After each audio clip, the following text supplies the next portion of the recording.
Imagine being in a place where everything feels safe and normal until, without warning, the world as you know it shatters. You're shopping, the sound of carts rolling across the floor, the chatter of other families, the hum of everyday life. Then, in an instant, a woman appears, her eyes burning with anger, her voice cutting through the noise. You think it's a misunderstanding, but suddenly, she pulls out a gun. A gun. And she presses it to your daughter's head. The person you love most in this world, helpless in the grip of a complete stranger's fury. But it gets worse. She demands an apology. She insists that you apologize as if you're the one at fault. The horror of that moment, the feeling of time standing still, the helplessness. This isn't some twisted scene from a movie. This is real. This happened to me. And what followed changed everything. In that moment, I had to decide what I would do. The fear for my daughter's life was consuming, yet somehow the woman's words echoed louder. Apologize now. What would you do? Would you give in to the madness? Or fight to protect the one person who means everything to you? Keep watching, because what happened next will make you question everything you thought you knew about human nature, justice, and love. Before everything changed, life was simple, peaceful even. My daughter, Mia, has always been the center of my world. Despite the challenges that come with her disability, she is a beacon of joy. Her smile, her laughter, and the way she sees the world, full of curiosity and wonder, have been a constant source of strength for me. Mia is confined to a wheelchair, a reminder of the struggles she faces daily, but it doesn't define her. She is so much more than her condition. She's incredibly intelligent, with a sharp wit and a kind heart. We've learned how to navigate the world together, and it's been an unspoken rule in our house that no challenge is too big for us to face together. That day, we were out shopping just like any other day. Mia and I had decided to run a few errands, a quick trip to the store for some groceries, and perhaps a small treat for her. The store was bustling with families, and as we maneuvered through the aisles, everything felt normal. We had been here countless times before. The scent of fresh produce, the sound of customers talking, the clinking of shopping carts, it was all part of the routine.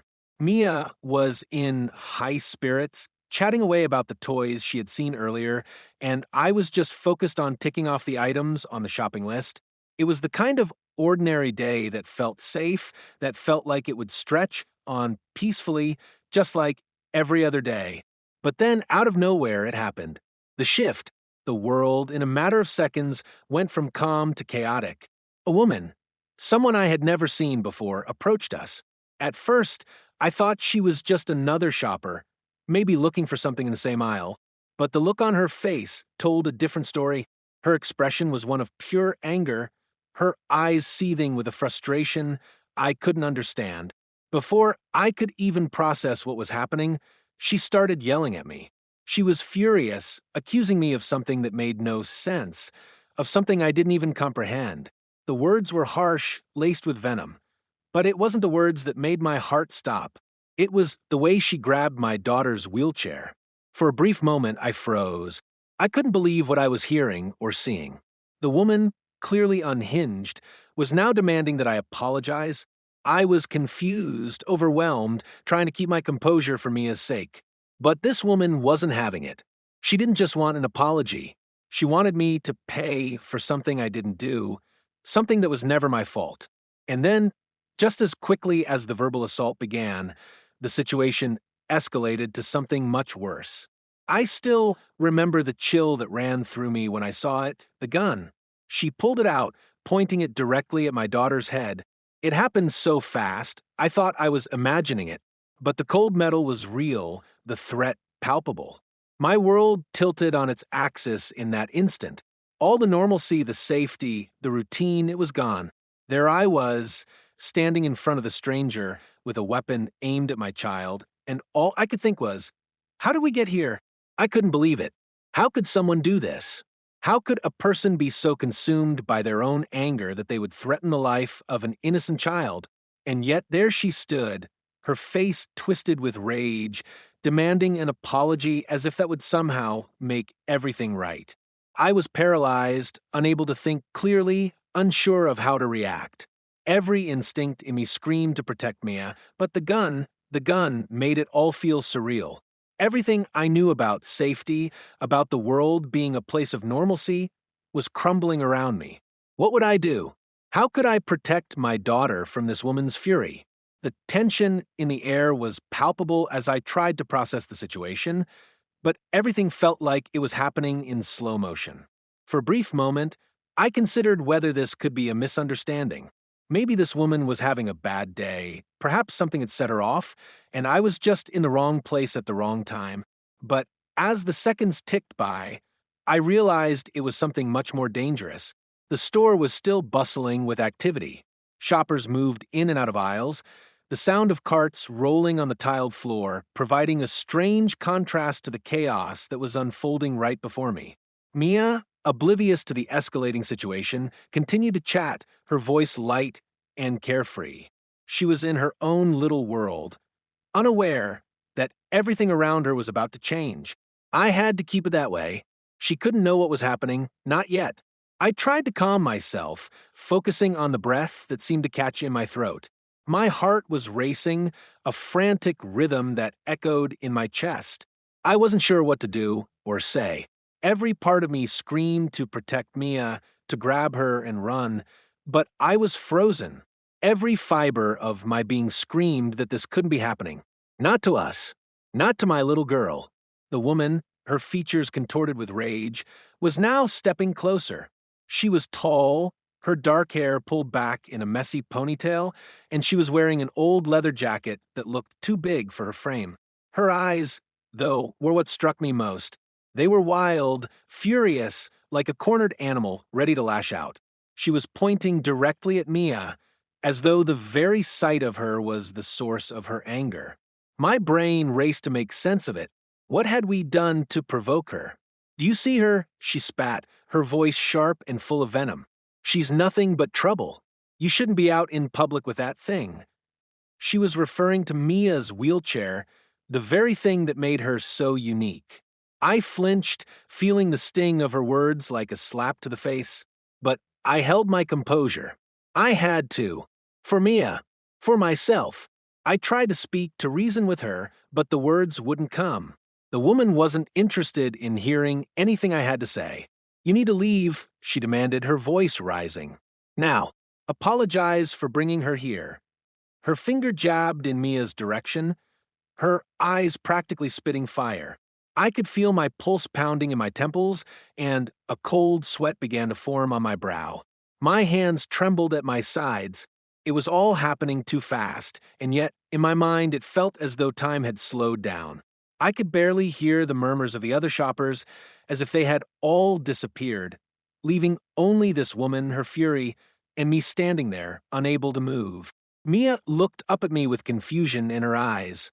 She didn't understand the exchange, not fully, but she could feel the tension, the rising hostility. She stopped talking, her face slowly morphing from excitement to unease. She must have sensed that something was off, but she didn't know what. She looked at me, her wide, innocent eyes full of questions that I couldn't answer. For a moment, I considered just walking away, ignoring the woman, and moving on with our day. But there was no way I could ignore what was happening. I couldn't let someone talk to us like this, especially not to Mia. Before I could respond, the woman took another step forward, her hand visibly shaking, and that's when I saw it, the unmistakable glint of metal in her hand. My stomach dropped and a cold chill swept through me. The gun. She was holding a gun pointed directly at Mia. In that instant, everything in me screamed to take action. My heart was pounding in my chest, my vision narrowing to the weapon in her hand. My eyes flicked to Mia. She was still oblivious, staring at me with a look of confusion. I couldn't let her see what was happening. I had to protect her. But my mind was racing, my thoughts tangled in a sea of panic and disbelief. Apologize, the woman shouted again, her voice rising in fury. Apologize, or I swear to God. The words hung in the air, cutting through the tension like a knife. The store had gone silent. People were staring now, some holding their phones, others just frozen in place, unsure of how to react.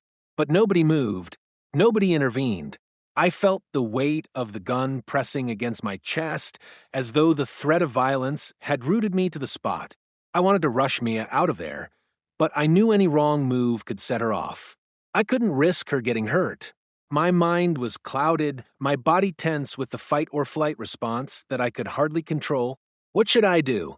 Should I try to disarm her, distract her, or comply with her demands? The woman was close now, her breath shallow and ragged. The gun was shaking slightly in her hand, but I knew she wasn't bluffing. She had crossed the point of no return.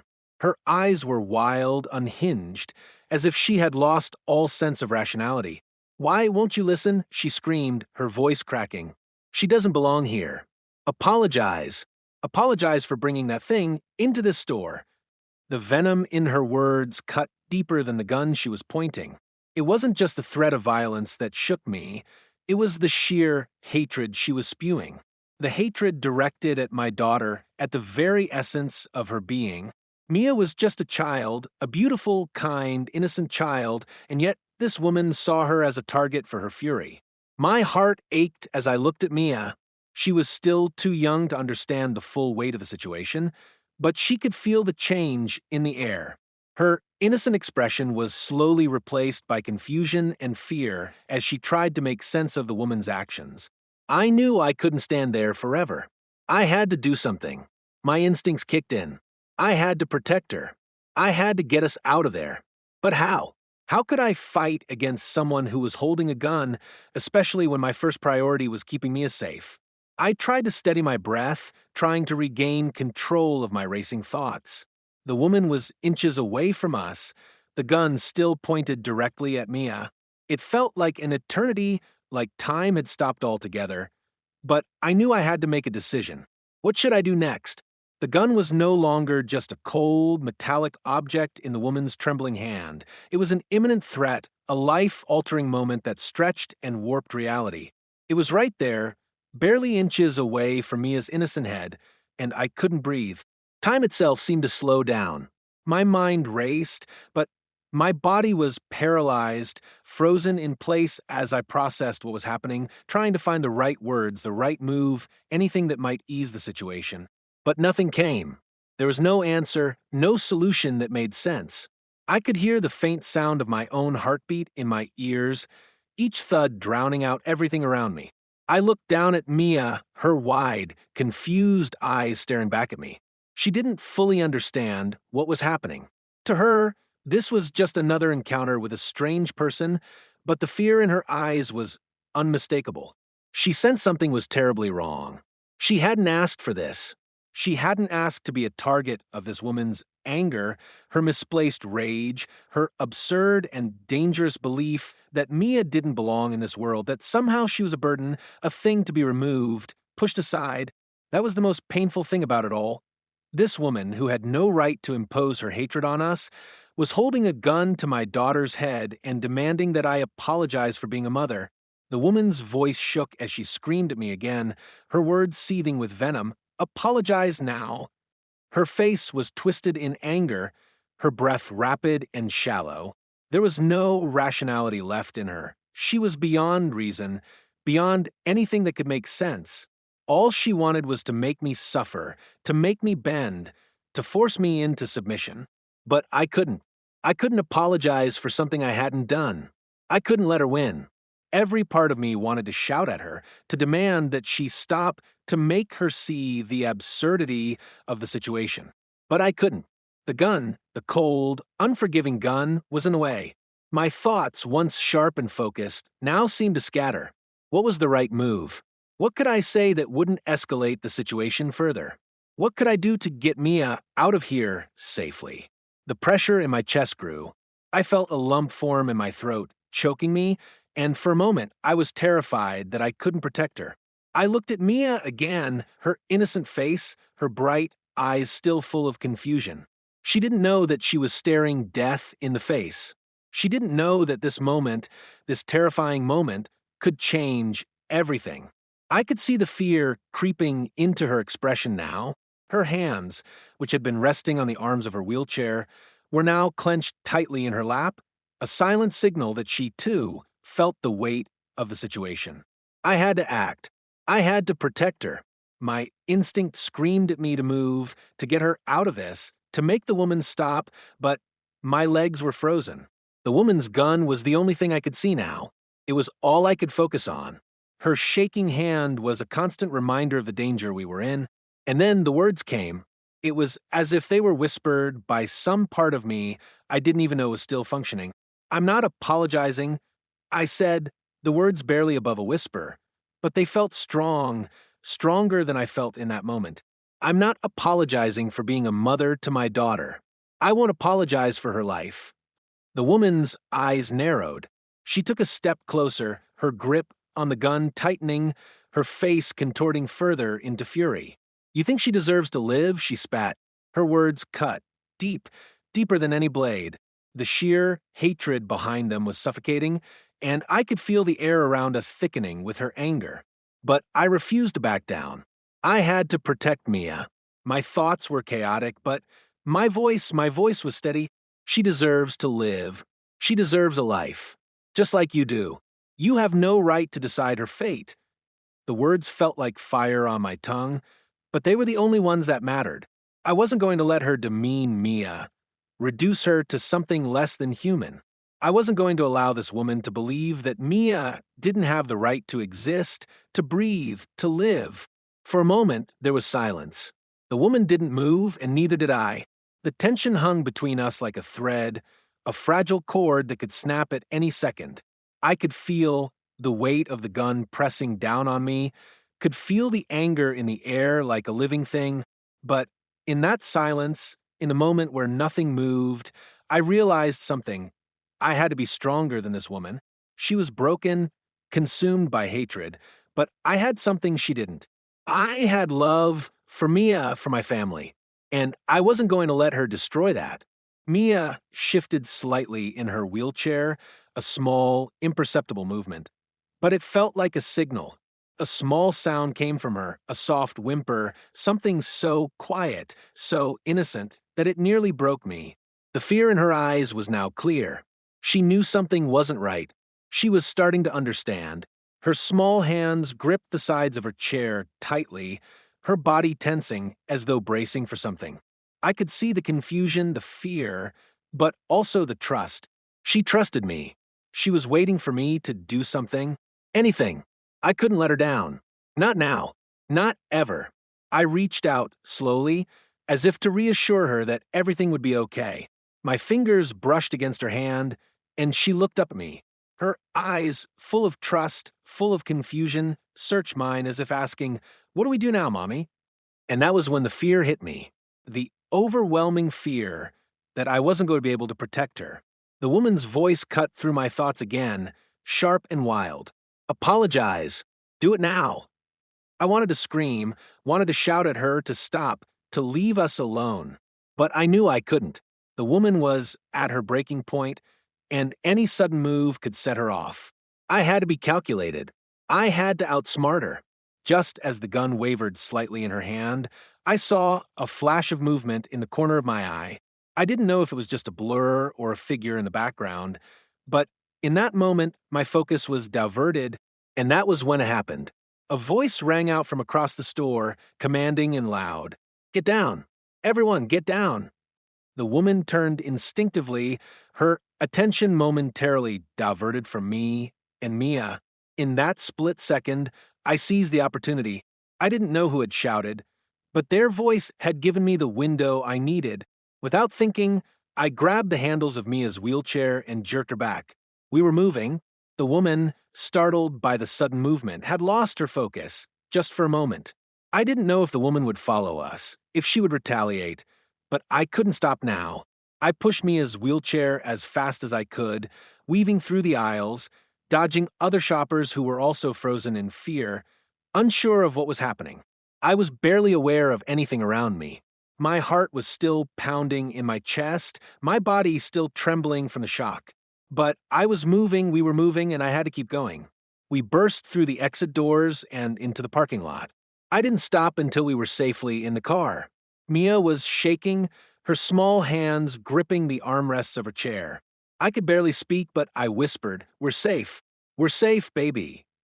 But even as I said the words, I knew it wasn't over. The nightmare wasn't just the woman with a gun, it was the realization that people like her existed in the world, that there were still people who would see a child like Mia as less than human. And I knew, deep down, that I would never forget that day. That fear, that anger, that violence, it would haunt me forever. But for now, we were safe. And that was enough. The car sped away from the store, the sound of the engine drowning out the pounding of my heart. My hands were still shaking as I gripped the steering wheel, trying to steady my breath. I couldn't stop thinking about what had just happened. The way the woman had pulled the gun, the look in her eyes, the fear that had gripped me when I thought for a moment that I might lose Mia. We had made it out, but the gravity of the situation was still pressing on me, heavy and suffocating. Mia had been quiet ever since we left the store. Her small hands clutched the edge of her wheelchair, her face pale with shock. I couldn't blame her. She was too young to understand everything that had transpired, but the fear in her eyes spoke volumes. I reached over to her, my fingers brushing against her hand as I whispered, "It's okay, sweetheart. We're safe now." But was I really? Were we truly safe, or had something been irreparably shattered? As we drove home, I kept replaying the events in my mind, my thoughts in a constant whirl. The woman, the gun, her demands, the terrifying uncertainty of what would have happened if I hadn't acted when I did. How had this all unfolded so quickly? How had a normal shopping trip turned into a nightmare? I could still see the woman's face, her eyes wild with anger, her voice trembling with fury. But what hurt the most, what I kept coming back to, was the way she had treated Mia. To her, Mia was just an inconvenience, something that didn't belong, that hurt more than anything. Once we arrived home, I helped Mia inside, her small body still shaking as she clung to me. I sat her down on the couch, wrapping her in a blanket, as I tried to find the right words to reassure her. But in that moment, I realized I couldn't just tell her that everything would be okay, because nothing felt okay anymore. I sat beside her, taking her hand in mine. She looked at me with her innocent eyes still full of questions. "Mommy, why did that lady have a gun? What did we do?" Her voice trembled, and I could hear the confusion in her words. The questions hung in the air, heavy and unanswerable. What could I tell her? How could I explain the unexplainable? The reality was that there were people in this world who would see her disability as a reason to hate, to lash out. It was a painful truth, one I had never fully acknowledged until now. It wasn't just the woman with the gun. It was the cruel undercurrent of prejudice that Mia and so many others like her had to face. It was a harsh reality that no parent ever wants to confront, especially when it involves the safety of their child. I took a deep breath, trying to steady myself. "Sweetheart," I said softly, "there are people in this world who don't understand, but you are perfect just the way you are. Never let anyone make you feel small or less than." Her small face looked up at me, and I could see the trust in her eyes. She believed me. But how could I protect her from the world, from the hurtful things people might say or do? How could I shield her from the hatred of others? In the days that followed, the weight of that question hung over me like a dark cloud. We hadn't heard from the police, and I hadn't gone back to the store. I didn't know what had happened to the woman or whether she had been apprehended. What had happened to her, to the moment when everything had come crashing down? I couldn't stop thinking about it. I found myself reflecting on the person I had become in the wake of that encounter. Before that day, I had always been a mother who did everything in my power to protect Mia, to create a safe, loving environment for her. But after that day, something had shifted. I wasn't just a mother anymore. I was a mother who had to fight for her child's safety, for her right to exist in this world without fear. I realized that I had underestimated the dangers that Mia might face. As a mother, I had always assumed that my love and protection would be enough to shield her from harm. But the truth was, there were forces outside of my control that could disrupt everything in an instant. The woman with the gun was a stark reminder of that. In the weeks that followed, I made a conscious decision to focus on the positive, to shield Mia from the fear and uncertainty that had clouded my thoughts. We spent more time together doing the things we loved, playing games, reading books, and just being in each other's company. Mia's laughter became the antidote to the darkness that had threatened to consume us. Her resilience in the face of fear was a constant reminder of the strength I had as her mother, but also the strength she had within herself. But I also knew that I couldn't ignore the reality of what had happened. I couldn't pretend that it hadn't shaken me to my core. I needed to address the fear, the anger, the lingering anxiety that clung to me. So I began to talk about it. I spoke with friends, family, and even a counselor. I realized that I wasn't alone in feeling this way, that so many parents, especially those raising children with disabilities, face similar challenges. We often have to prepare ourselves for the harshness of the world, for the ignorance and prejudice that our children might encounter. But we also have to teach our children how to navigate that world with strength and dignity.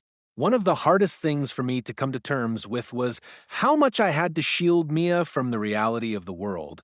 I couldn't protect her from everything, from the ignorance, the hatred, and the cruelty that existed out there.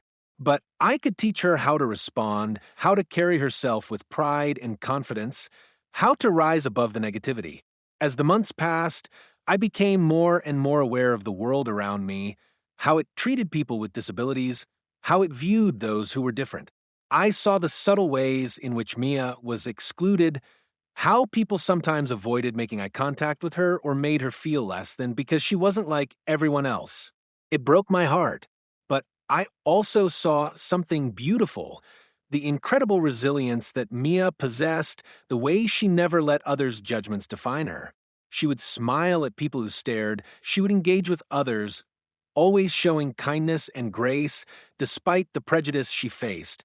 Watching her navigate the world with such strength and grace made me realize just how much I had to learn from her. I began to see my role as not just protecting her, but as empowering her. I had to give her the tools to navigate this world with confidence, to help her find her voice and stand up for herself when others tried to tear her down. The reality was that no matter how much I wanted to, I couldn't always be there to shield her from the hate and ignorance of the world. But I could teach her how to fight back with her kindness, her strength, and her unwavering sense of self-worth. The experience with the woman in the store had been terrifying, but it had also opened my eyes to something I hadn't seen before. It had made me realize how fragile life could be, how quickly things could change, but it had also reminded me of the incredible resilience that Mia possessed and how much strength I had within me as her mother. Together, we could face anything. And so I carried on. We both did. Mia, with her heart full of hope and resilience, and me, with a renewed sense of purpose. The world might not always be kind, but together, we would make it through.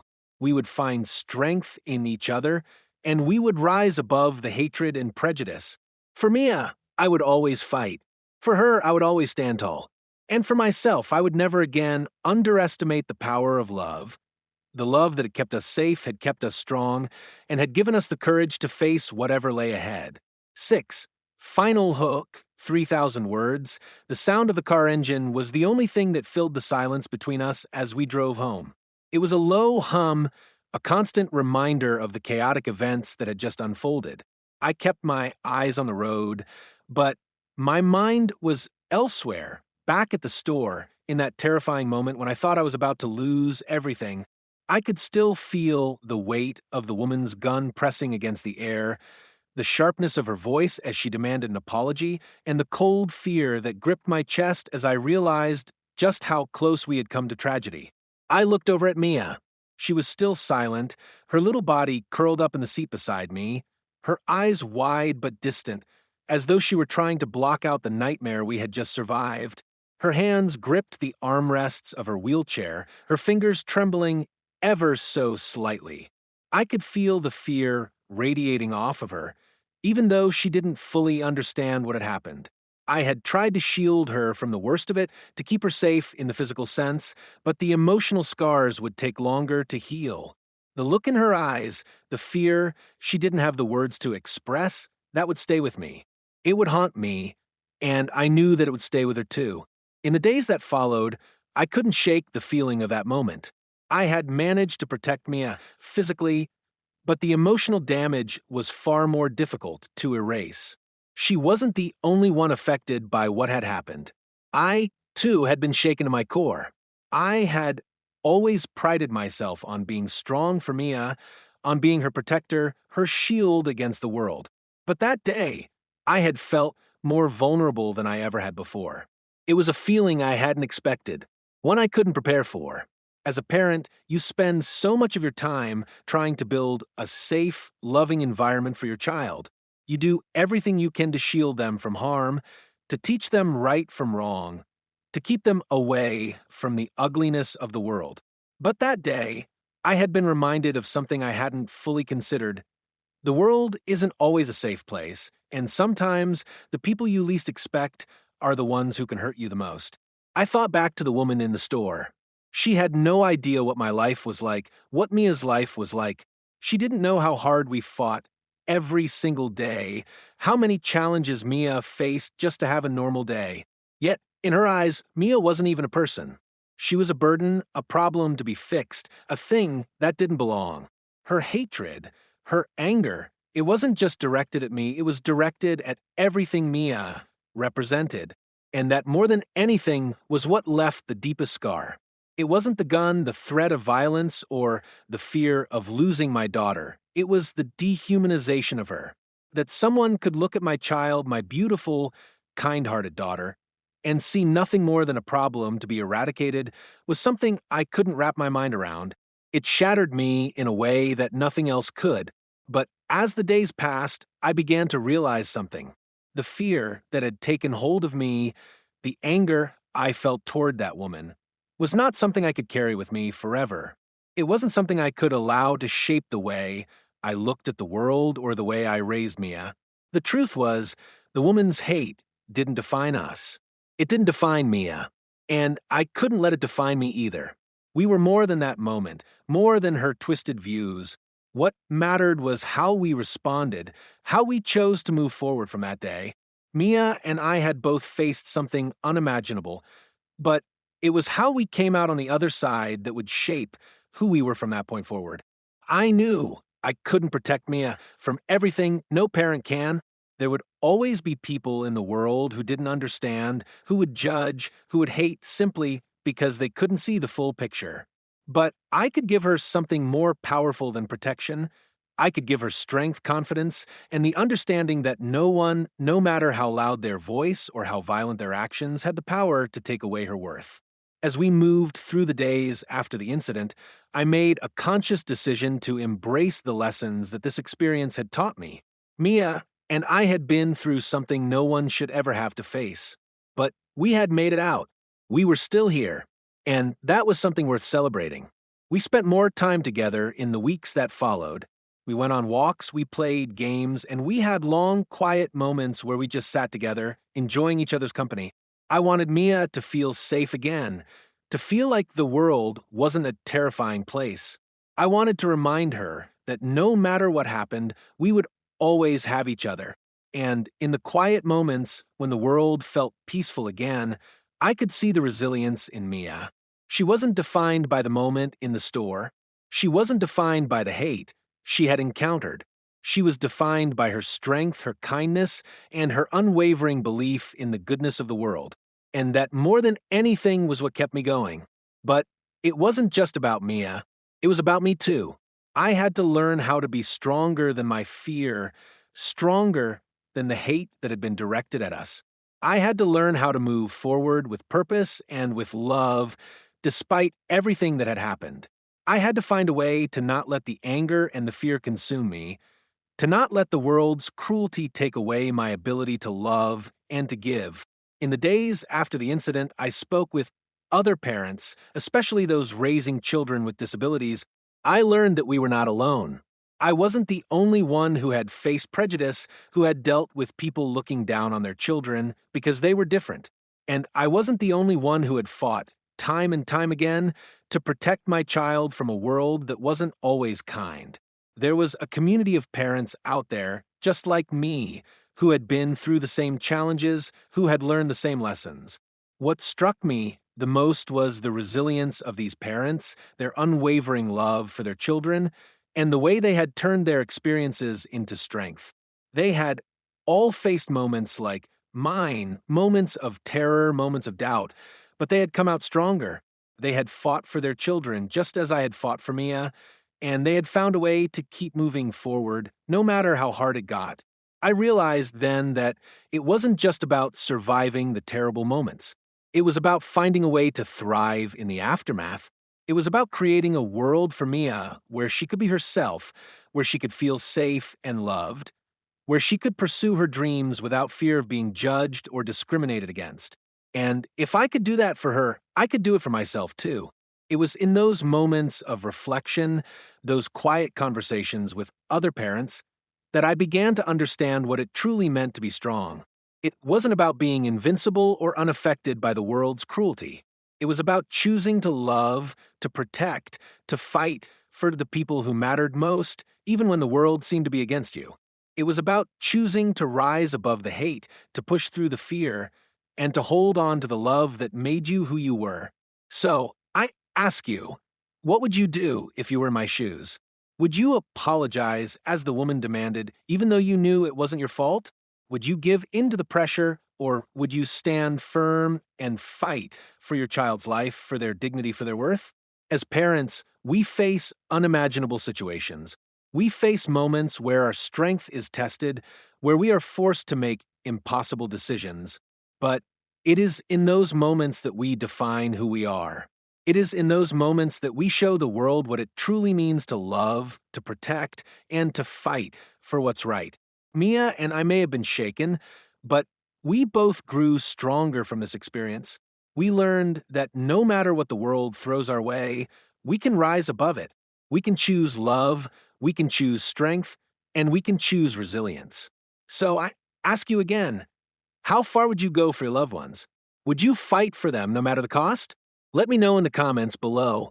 And don't forget to subscribe to HOA Denied Access for more heart-stopping, real-life stories that will make you reflect on the power of love, strength, and resilience.